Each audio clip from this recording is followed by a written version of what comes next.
Hello, everybody, and welcome to another episode of the Emerging Technology Horizons podcast. I'm Arun Seraphin, the Deputy Director of the Emerging Technologies Institute at the National Defense Industrial Association. And this is another of the podcasts On The Road series, where we're going out to NDIA events. In this case, we're at the Special Operations Forces Industry Conference down in Tampa, Florida. And we're meeting some leaders in the defense industry and in government who are working in the science and technology, emerging technology and innovation space. We're hoping to do more of these over time to bring you some really exciting guests from some really exciting events. With that in mind, today my guest is Mr. Mina Khalil, who is the Small Business Innovation Research and Small Business Technology Transfer Program Manager with Special Operations Command. Welcome, Mina. Thank you. Could you tell us a little bit about your background and how you came to SOCOM? Sure, absolutely. So I started my journey in the Air Force over 20 years ago. And after the Air Force, I wanted to pursue engineering. So you wore a uniform in the Air Force? I was in uniform in the Air Force, absolutely. Right. I went to University of North Carolina at Charlotte. And I studied electrical engineering. After that, I was very fascinated and wanted to join NAVAIR, so part of the Department of Navy, and I did. So after I joined the NAVAIR, I still consider it it was my dream job. I absolutely enjoyed it. Part of being in NAVAIR was an external rotation where I go support other Department of Defense agencies to some extent. So I came to SOCOM and I spent some time here, and I loved the mission. I loved the work. I loved the development, the innovation. And when they asked me to stay, I said absolutely. From there, I supported POC4, supported PO Rotary Wing, and now I'm in the S&T position.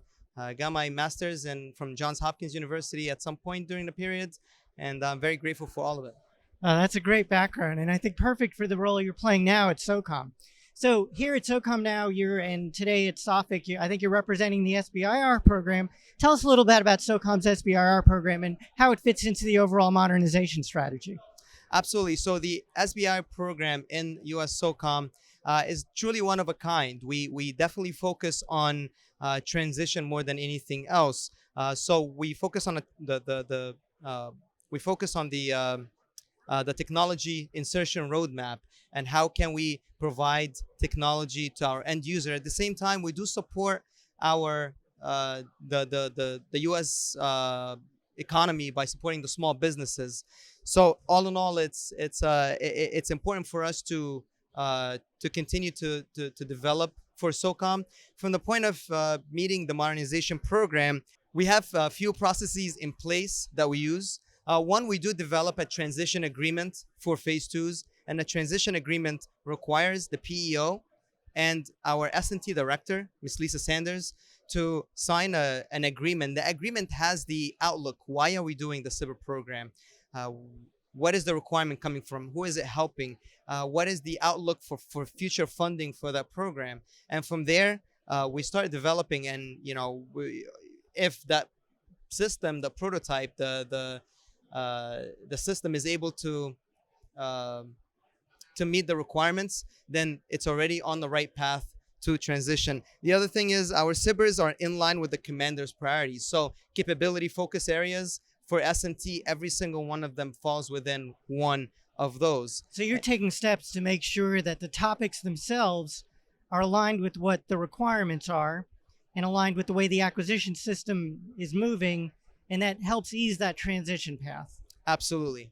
Absolutely. And now whether we start at phase one or phase two, there's definitely a transition path that we put together to see how we can get to the final stages, to the fielding, to the commercialization of the system. So is there something unique about the technologies that SOCOM is looking at which lends itself to working with small businesses? There's always uniqueness. Now, from the from the SBIR perspective, all of the U.S. government agencies, there's some kind of an overlap between the two, or between all of us. And something that can be developed or was developed by, say, Department of Homeland Security or USDA probably has an applicability to SOF users one way or another. I'm going to echo General Clark's comment this morning, which is we can use your technology in any in ways that you never thought we can. So it's just a matter of what are we looking for? What is the what technology are we looking for to meet our requirements? Yeah, and I don't think a lot of people understand, especially the small businesses understand, that it's completely legal, but not that common. But I think you guys do a good job of this, is looking at other agencies' phase one awards and transitioning those to the phase two level, and then helping those move into a real acquisition, real procurement. Yes, absolutely. In fact, over the life of the SBIR program, over 50% of our phase two were started as non-SOCOM. And that's it's definitely aiding and helping those small businesses that started somewhere else into growing within SOCOM, and then we see fielding, we see transition. You're also the program manager for the STTR program. Can you help us understand the differences between the two and why the STTR program is special? Absolutely. So STTR program requires the participation of non-for-profit academia, FFRDCs, etc., and their participation at a minimum of 30% and a maximum. Those requires that the small business to be in locking step with the company, because the small business subcontracts in a way to that non-for-profit organization. In doing so, the principal investigator that can be at this point with either the small business or the non-for-profit agency dependent, of course, can carry that technology forward from that lower, give or take, say TRL 3 or so, into something that is a prototype and something that we can see in our operators' hands. So how does the small business typically find the university or not-for-profit research center? Is that something you can help them with, or are there matchmaking events that they can sort of find each other?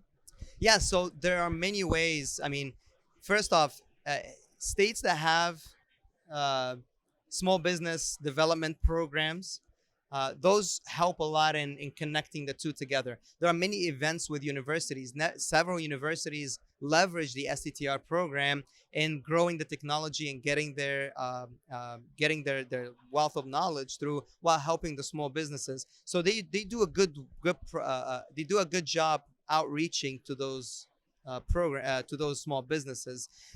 We are going to cover a lot of it during our session tomorrow, where I'll have several small business companies who are very successful or were very successful at SBIRs. One of them actually became a major or a large company. Discuss with us and tell us how they were able to leverage STTRs and how they were able to reach out to those non-for-profit. Can you go into one or two of those success stories for us?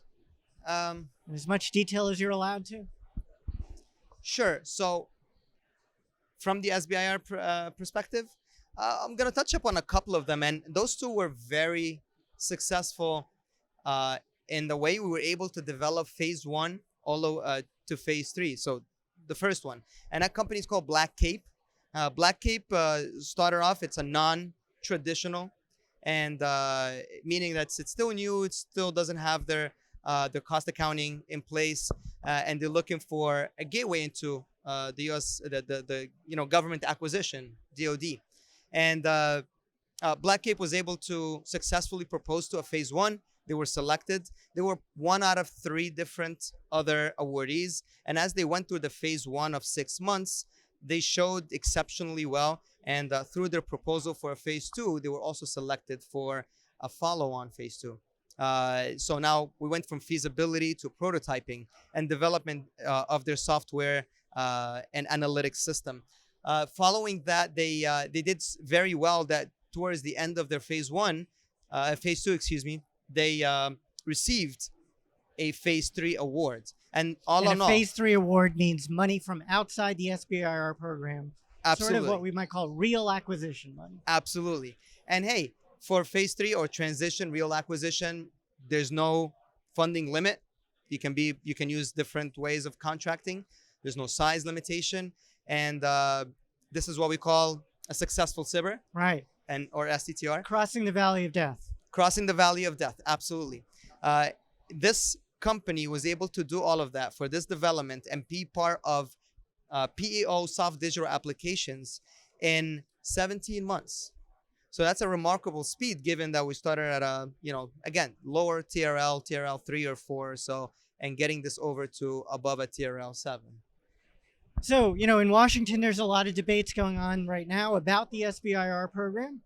There is an attempt to reauthorize the program, to modify the program. I don't know what you're allowed to say in terms of being for or against the reauthorization, but I think you've highlighted the importance of the program both to the SOCOM acquisition process, but then potentially to the operator as well. And I guess it's fair to say, I hope I'm not putting words in your mouth, that there is something special about that small business innovation that we need to continue to nurture and continue to try to reach out and find. Yeah, so absolutely. SOCOM has benefited greatly from the SBIR and STTR program. They bring in emerging technologies to our warfighters. We're definitely hopeful that this will be reauthorized. If a lapse, it will be something very small. Again, we're very hopeful for that short to no lapse at all. We're working very closely with the Office of Undersecretary Research, Office of Undersecretary Defense for Research and Engineering. Okay, Heidi Shu's office. Absolutely, and yes. She's going to be here at SOFIC, I think, tomorrow as well. Yes, and I definitely look forward to hearing her keynote. So we're definitely hopeful for that reauthorization, so we can continue on collaborating with the small businesses to bringing those emerging technologies to SOCOM. Yeah, and a simplistic way for me to think about it is, if I take away the SBIR program, I'm succeeding in taking away roughly $2 billion of defense investment in small businesses. And in an age when we're talking about the small businesses being sort of the engines of innovation, right? In most sectors, including defense, it doesn't make a lot of sense to stop that investment. Yes, it doesn't make sense to take that investment from the small businesses. And again, this is focused more on a small business because they can take it and put it somewhere else. But why not continue to get our small businesses to continue to innovate, to continue to grow, and continue to be relevant, and become the next innovators of whatever the next technology that we need, that our warfighters need. Now, within the SBIR program, you're also an innovator.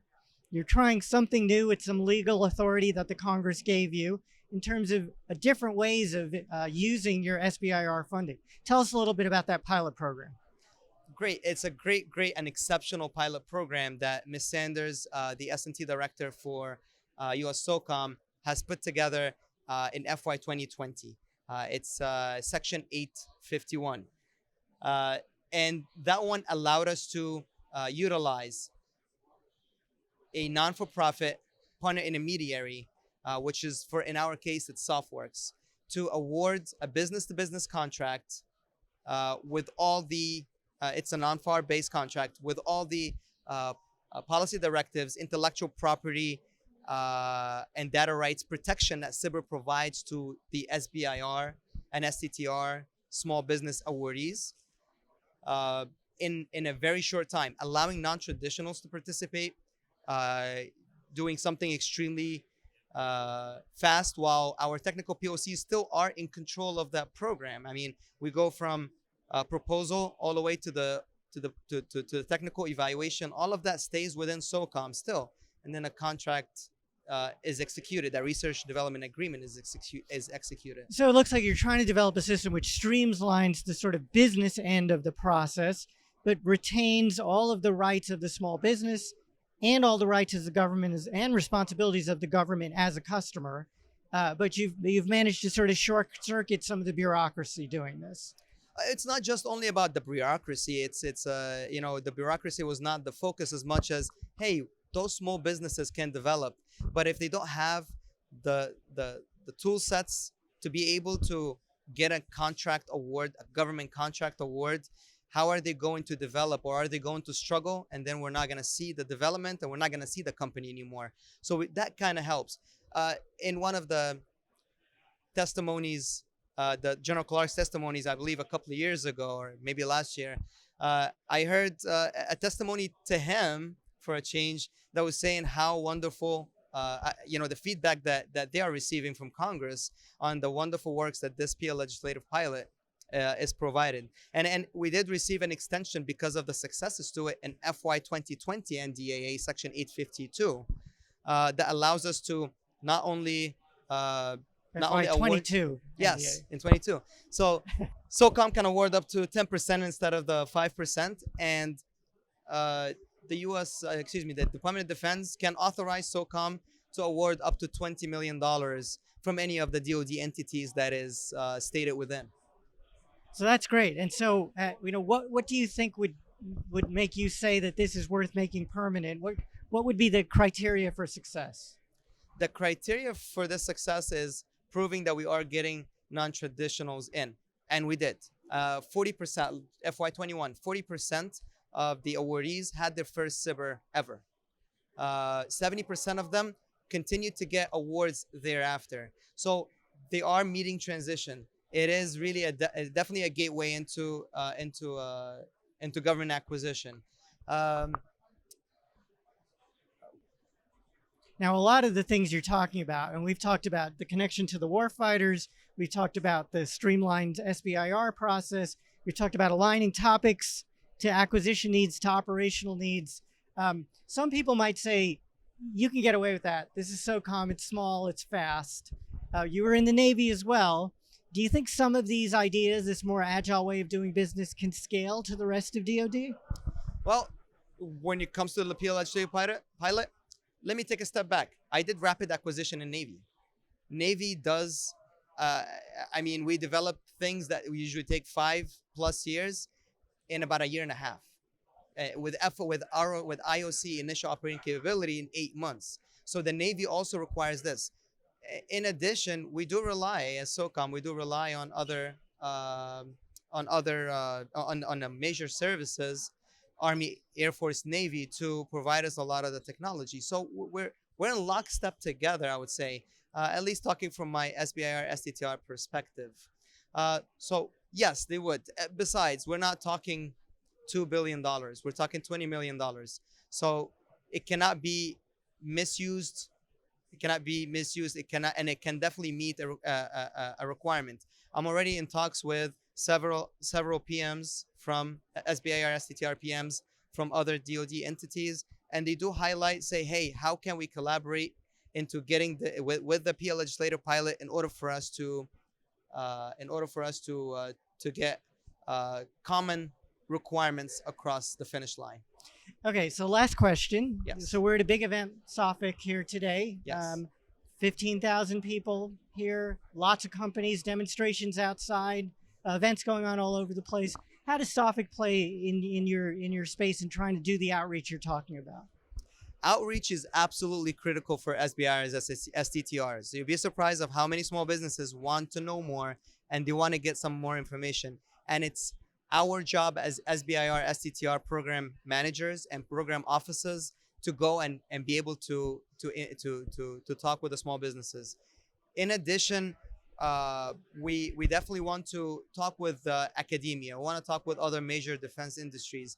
And the outreach is a big part of the Small Business Administration when it comes to small business innovation research. So this has been extremely useful from many perspectives.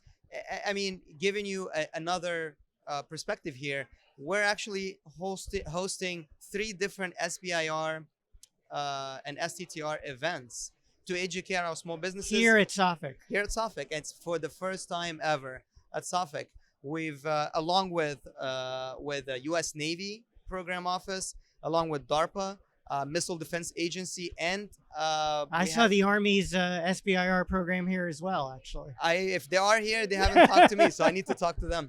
But the Office of Undersecretary of Defense for Research and Engineering, Ms. Shu's office, SBIR, they also sent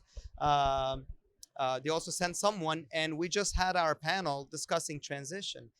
So yesterday we had our SBIR 101, if you will. It's more of an introductory, but then we talked more in detail about how each one of those 4 DoD components are carry out SBIRs. We've talked today how we carry out transition. We received a lot of very good inputs. Yesterday's room was packed with people from wall to wall. That was very impressive. And then tomorrow, again, we're going to Plus, talk the small businesses get to make the business-to-business connections that support transition or help them find appropriate partners, right? Yes, absolutely. So SOFIC is critical, and I think I echo a lot of the information I got from other PMs that came in today. Said this is phenomenal. There's really not so many conferences such as these. That's great. So thanks for being with us today. This was Mr. Mina Khalil, the SBIR STTR Program Manager for U.S. Special Operations Command. Thank you for joining us for another episode of the Emerging Technology Horizons podcast. We hope to see you soon, hopefully on one of our On the Road series of the podcast. Thank you.